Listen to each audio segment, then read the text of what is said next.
Hey folks, Chad here with Shaker Up Garage, working on a GMC Acadia today with kind of a tricky little O2 heater sensor problem. So this vehicle had the transmission replaced quite a while ago, and the check engine light has been on for a O2 sensor heater actually malfunction. That actually disables the remote starter, and it's getting cold outside, so that's going to be a bit of a problem. So here we are working on it, trying to take a look. I thought I'd take you along for the ride. So here's the vehicle. It's a 2007 GMC Acadia, where you have a 3.6 liter engine. And there's two banks, obviously, bank 1 and bank 2, being a V6 engine. So there's 3 cylinders on this side that run a bank, and then 3 on the back side that run a bank. The rear is the bank 1. There's a pre-cat and a post-cat sensor, or bank 1 sensor 1, bank 1 sensor 2. And then on this side, this is actually bank 2, and then we have our problem on this side. And they have a pre-cat sensor, which is sensor 1, and then a post-cat, which would be sensor 2. So what I'm doing here to start is I'm just setting up on a known good. That sensor right here, actually, sorry if I'm in the light, but you can see the pigtail here with the connector right here. That is the bank 2 sensor 1. So that is a known good. This is the side of the connector there that goes all the way back to the computer right there. And I'm just tapped into the heater wires. So little trick on that is, on these sensors, if you look at the wiring on them, they usually have 2 wires that are the same color. So, 2 white wires, 2 black wires. In this case, we have 2 black wires on that side, and this side has colored wires. So, white and blue. So the 2 similar colored wires are, always, as far as I know, always been the heater circuit. And so I just translated those up into here, and I used my ASC wave kit, and I probed into the front side of that connector. We're coming out of there. We're splitting off here to a couple of leads. This lead here goes to the scope on the ground side, and this lead here comes around, goes to the scope on channel 1. So I have the viewer set up on the scope. We're monitoring channel 1. We're going to do a 20 volt monitor. I do have a trigger set up. And then also on these connectors here, just for the heck of it, I also put on a test light. So on this side, I have a test light coming in there, and that test light is going currently to battery positive. And I'll walk you through kind of what we're doing here. So the first thing we gotta do is turn on the car and see what happens. So let's do that. Let's come over here and turn on the vehicle. Okay, so on a cold start, the O2 sensor, the heater circuit should be running, which you can see it is. So we have roughly a battery voltage signal, like 13, 14 volts. Actually, it's telling us right there, 13.36. And the trigger right there, that little plus symbol, is holding that where I want to see it. Also here, I can see the test light is kind of pulsating like that. So it's a ground side switched or pulse width modulated signal, meaning the computer over there is supplying a ground to one of those 2 heater wires to make that element inside get super hot, and it's pulsing it so it doesn't overheat, and the computer can control how hot it gets, either by pulsing it longer or shorter. So being that we're hooked to the positive battery cable here coming around, this would be a ground side switched signal node. So just for the heck of it, if I switch off of this and I go back over here to battery negative, right there on the battery negative, I'm going to take my test light off, just make sure it still works, which it does. And I'm going to come over here to the positive side. Now you can see the test light super bright. So we have a constant 12 volts on this side and a pulsed ground on this side. So let's just go back to where we were. Come in there. here, here. And make sure our test light still works, which it does. And there's our pulse signal. And again, we're still running the heater at a computer controlled ground. So if you're not familiar with the ASE wave kit, I just picked this up actually, which is something I should have done a long time ago. This kit's about $250 from asewave.com. It has all these different types of connections in here. So it has blade connections, which are all these, male and female, all these different sizes, very small up to larger sizes. You can see here, very large blade, male, and then female. And then here it goes to the round style connectors, very small to very big, male and female. And this gives you a banana jack on each side. So instead of taking a chance of splitting open your connectors, the spade connectors or the female side, by sticking a pin or something in there, that it's actually the proper sizes. It also gives you, here you can plug this into your fuse panel, small, medium, large, and then you can add your own fuse in there. And say you're working on a fan or something, and you can pull the fuse out of the fuse panel, plug this side in where that was, put the appropriate size fuse here, and then, let's see if I can fish one of these out of here. You can, again, it gives you a jack here so you can hook in with your scope if you'd like to monitor it. But you can see this is on a loop, so you can put a current clamp on here and you can actually monitor the amount of current flowing in that circuit and still be protected. And you can also monitor like voltage or something along those lines. Gives you a rotary style rheostat for maybe like ground. You want to put some sort of a ground on something. Micro pins, alligator clips, etc. So really is a great kit for the money. And so anyway, we have a known good on bank 2 sensor 1. So it's a good setup. Night scope is working, test light, we know what we're looking for. So now we have to go under the car and tap into the connector under there for the sensor that we have the problem with. Like I said, that's already been replaced. So I don't know, hopefully you don't have a wiring problem or maybe a computer problem, but let's keep going. Thank you. Okay, so we're on the second sensor, the one that we had the problem with, and we're going to see what happens compared to the testing that we did on the upstream sensor, the bank 2 sensor 1.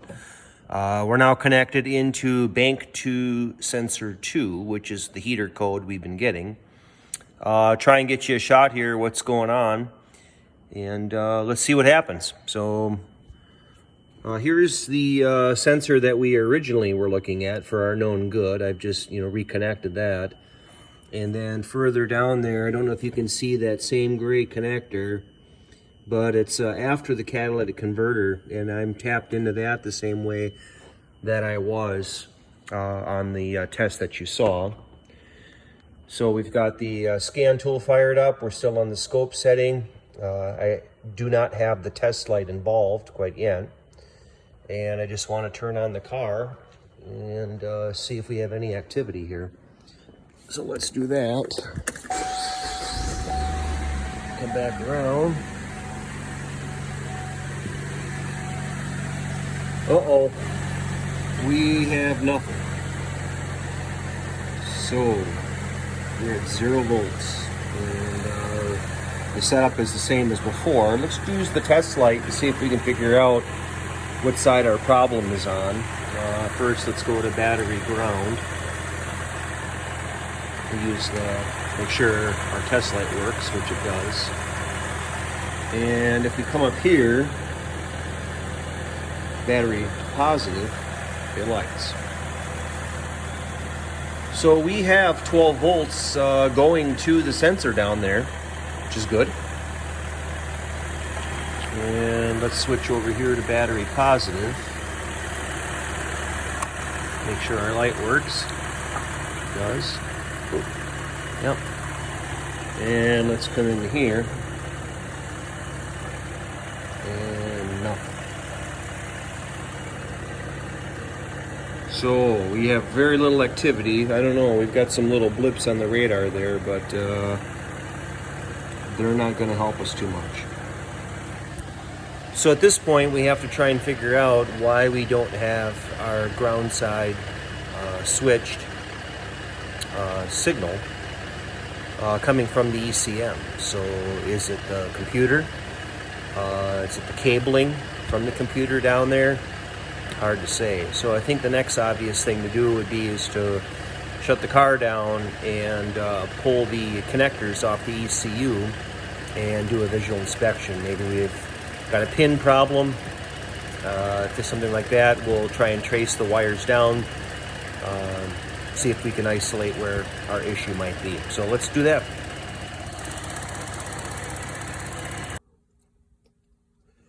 So continuing with our testing, I have Mitchell Pro Demand, and I called up a wiring diagram for this vehicle. And I'm looking at the Bank 2 Sensor 2, which is where we have our issue. And there's two sides to the sensor. There's the sensing circuit and the heater circuit. So this is where our issue is with the heater circuit. Two wires going in there. This one comes down and goes across, and I can already tell you that is the hot side, or the plus voltage side all the time. We already checked that with the test light, and we're good there. So I think our issue is here on this purple wire that comes down, and I'm just going to scroll over here to it. Let me see if I can get on it. There's the purple wire we were talking about. Let me find our sensor here. I got all twisted around. Okay. So here we are right here. It comes down, comes over, and it goes to pin 50, oxygen sensor heated signal, and purple wire. And just to remember, pin 49 is dark green and 48 is green white. So we're kind of looking for that group of wires. If I keep coming down, it tells me that this is connector X3. Okay. So now I'm going to come over here to the vehicle, and I've already pulled the ECM computer, and they actually have the connectors labeled 1, 2, 3. I did do a very good visual inspection on all these pins to make sure I didn't have anything that had corrosion or a bent pin or something broken, and it looks really good. I got into the connectors here, and this guy is our J3 connector, and just took the shell off, and I found our wire, our purple wire, and I marked it with a piece of tape, and right next to it is the green and the green white, so it does match the wiring diagram, this being pin 50. So what we're going to do is tap into that wire and reconnect the computer. Sorry about that. We're going to tap into that wire, and we're going to reconnect the computer, and then see if the signal is even leaving the computer to go down to that sensor. Another idea, which I kind of like even better, would be is to tap into that wire with it, disconnected from the computer like it is now, and then just do an ohm check from this wire on the connector down to where we are down underneath to the connector for the sensor. We should have continuity through that wire all the way through. So we're going to check it for continuity, make sure the wire is intact, it's not broken, and we'll probably also maybe check it to ground, just to make sure that it's not shorted, to another ground source or something pulling it down. I don't believe that's the case, but let's find out. So here we go. Thanks.